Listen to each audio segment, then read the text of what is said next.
This is a reading from the Notebooks by Maria Valtorta, 1944, July 26th.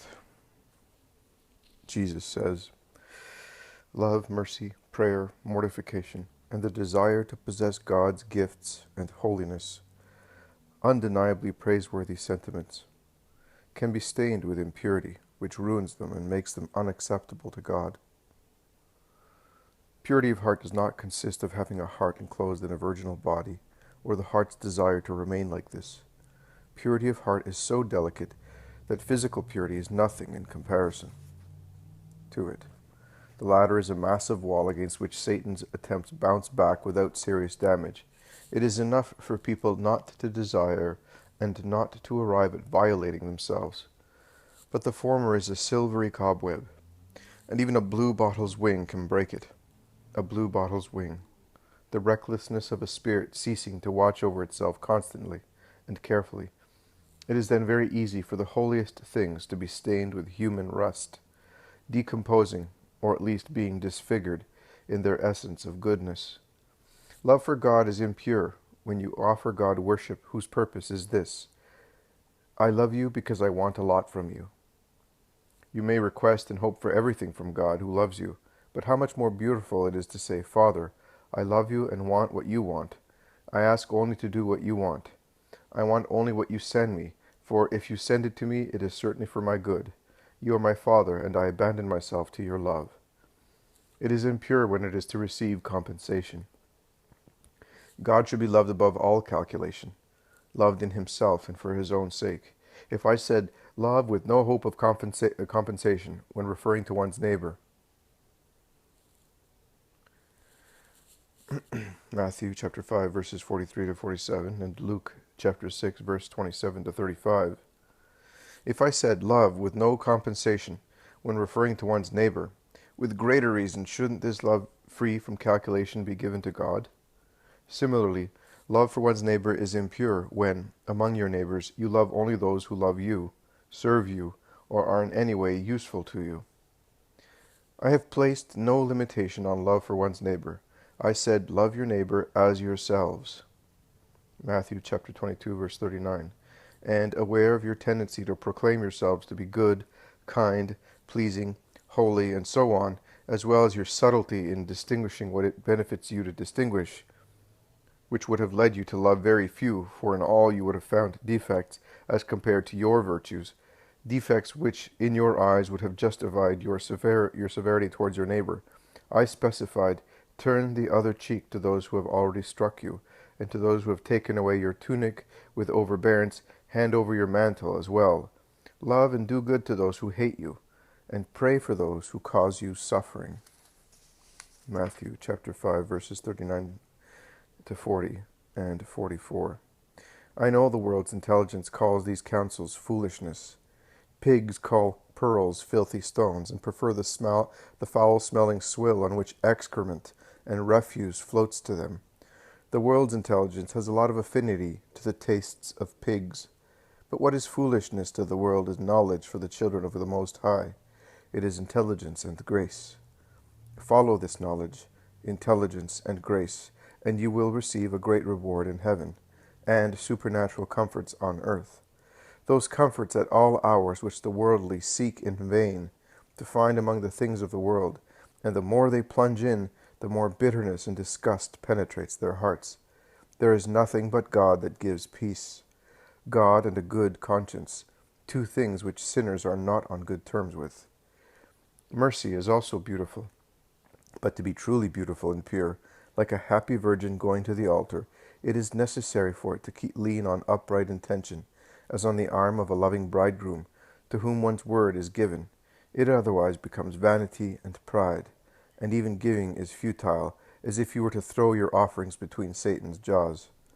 I said, be merciful, as my Father and I are merciful. Matthew chapter 5, verses 44 to 48. But does God the Father perhaps sound a trumpet, or appear at the heights of heaven to say, listen, listen, today I have given bread and life to so many creatures. I have defended so many others from dangers. I have forgiven so many others. No, he acts and is silent. He acts with such modesty, with such reserved care, that you, O fools of the world, do not even consider that what you enjoy is granted to you by God, always too good to you. And you that are not fools, but are, however, still very far from being Christians, as you should be, say, God gave it to me, but I deserved it. Oh, he deserved it. And isn't this arrogance already a source of demerit? And who can say this with the implication, if God had not done so, he would have erred? From dawn to dusk, and from dusk to dawn, God is merciful and beneficent towards you, and only some, who are very rare exceptions among the children of God, raise their gaze and heart to say to him with a smile, Thank you, good Father. I recognize your hand in this gift. When you show mercy, do so only out of love. For God, to imitate the good Father, for your neighbor, to obey my word and my example. Prayer. Oh, what a good thing prayer is. God has placed it in man's heart, like the need to breathe. Isn't it, in fact, that breathing of the soul? Without breath, the movement of the blood also ceases, and the body dies. Prayer is what keeps the spirit alive, always maintaining it in the sight of God. Two who see one another cannot forget each other. Isn't that true? Well then, prayer is to place oneself in the sight of God, as a son or daughter, and say, Here I am, I know that you are my Father, and I thus dear near to you.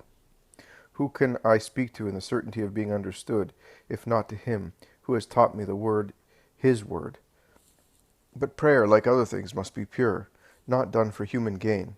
Among the billion prayers said on earth every day, 999 million are said to request human joy, money, and health, and sometimes they even arrive at asking for death to gain freedom from someone who is hateful for you, requesting misfortune for one of your fellow men who, rightly or wrongly, is guilty of not being to your liking. Can God do evil to make someone who hates content? Only 1,000,000 prayers are said to request supernatural aid, which will enable you to rise to that perfection which you want to reach, to do something pleasing to God, who wants you to be holy and reunited with him. These 1,000,000 prayers rise up humbly and gratefully and say, Father, help me to sanctify myself. My weakness needs you in order to be strong. Father, I want to love you perfectly and cannot. Teach me to do so. You love. Father, I know and remember what you have already given me. Without you I would be wretched in body and even more in spirit. Thank you, Father, for everything. I say continue with your benefits, but not out of a thirst for human well-being. More than for the flesh, I say continue for my spirit, to which I want to give back the eternal country. O Holy Father, your little creature is sighing at your breast. Support me on the way, so that I will not be detoured onto other roads, and will come to you, my rest and joy. The desire to possess the gifts of God and sanctity is almost an obligation. What would you say about the son of a king who did not wish to possess the gifts which the king, his father, offered him, having his messengers say to him, Here there are incalculable riches for you, so that you may use them for your advantage and pleasure. When you need them, ask for them, and I will send them to you. What about this son of a king who, knowing that his father has destined the crown to him, does not wish to put it on so as to continue the kingship of his father? The crown which his father, the king, has prepared for him is a sign of paternal love in thinking of his heir, even when the latter is in a land of exile. To refuse or neglect it is a disrespectful lack of love for the father. The same applies to the son of the King of Kings, who dies in indigence in his spirit, because with a blameworthy apathy he does not resort to the treasures of the Father, and never thinks of that crown, the holiness which will make him a king in the eternal kingdom. But why holiness? And what gifts? Holiness to enjoy God, not out of the vainglory of being praised among men. In truth, I tell you, in my heaven there are sanctity and saints with the most varied characteristics. But there is no one who has obtained sanctity out of the desire to be known and celebrated among men for this reason. One is there because of martyrdom, another because he was a hermit, another because he was a tireless worker of hearts through preaching, and another because he consumed himself in silence and prayer. This one because he loved my childhood, and that one because he loved my torture, and also those who were knights of the most pure woman, and those who were heralds of the great king. But there is no one, no one who is holy, because he thought of being such so as to bear a halo in the eyes of the world. You do not see the saints on the day when their sanctity is proclaimed on earth. But if you could see them in that instant, you would see the amazement of children who, while already holding a costly toy or contemplating a very beautiful engraving, see a vulgar rag being put in their hands, or a shredded drawing placed before their eyes, and hear the adult offering such things to them say, "See what a lovely present I am giving you." The child looks and is silent, but with the accuracy and observation which children possess, he thinks, "But there's no comparison to what I already have," and they remain indifferent to the gift, continuing to observe and caress what they already have. The saints have God. What would you have seduce them more? Does the halo increase their joy? They already have a complete and perfect one. They have God. Moreover, a very good, truly very good child, not a little hypocrite, when he sees himself being praised for having been good, thinks, "Shouldn't I have done so? My father always tells me I must be good, and I thus have not done anything deserving praise. I obeyed my father so he would be happy." In his humility, he does not understand how great it is to be able to obey out of love, and to make those who love us happy. The saints, too, humble because they are saints, think, "What did I do that was special? I obeyed the command of God, my Father, so he would be happy." And they are already so happy that earthly festivities leave them indifferent. I said festivities, not the prayers of the faithful. These are requests which far-off friends send to those who, because they are at God's side, can speak to him more directly about their needs. This is charity, and charity, practiced to perfection by them in life, has become even more perfect since it was fused to charity itself. Desire sanctity with purity, then, and the gifts which help you to possess it, but with purity of heart, that is, with the sole desire of reuniting yourselves to God as soon as possible, so as to love him even more, and to be of benefit to your brothers and sisters with your merits through the communion of the saints. And mortification, oh, let it be pure. How many useless mortifications you carry out, useless and sinful. Why? Because they are impure. The ones stained with a desire for praise and anti-charity are impure.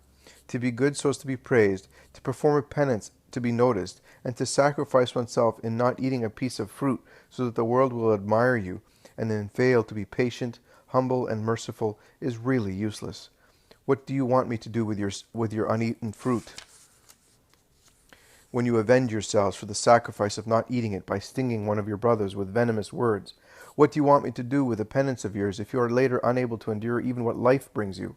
What merit is there in being good outside the home when you are vipers in your houses?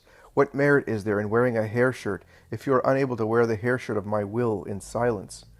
Remember what I said. When you do penance, anoint your heads and wash your faces.